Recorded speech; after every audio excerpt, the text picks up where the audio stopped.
আসসালামু আলাইকুম, কেমন আছেন? আশা করি সবাই ভালো আছেন। তো আমি আজকে আপনাদের নতুন যারা ইটালিতে আসতে চান তাদের বিষয়ে কিছু কথা বলবো। আসলে ভিডিওটা খুব ছোট হয়ে গেছে।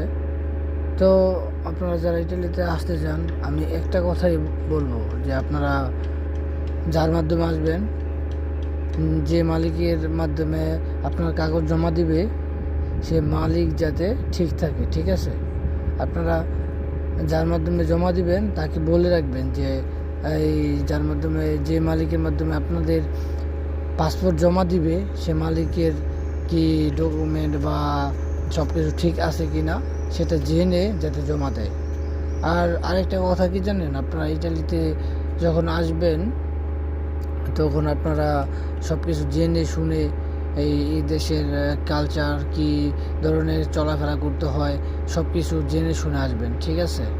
আর আমি আপনাদের পরবর্তী ভিডিওতে আমি সব কিছু বলবো। আমার ভিডিওটা যদি ভালো লাগে আপনারা সবাই সাবস্ক্রাইব করে রাখবেন, ঠিক আছে? তো ভালো থাকবেন। এসকে সিমন ব্লগ, সবাই সাপোর্ট দিবেন ইনশাল্লাহ। পরবর্তী ভিডিওতে আমি সব কিছু বলবো আপনাদের। আসসালামু আলাইকুম।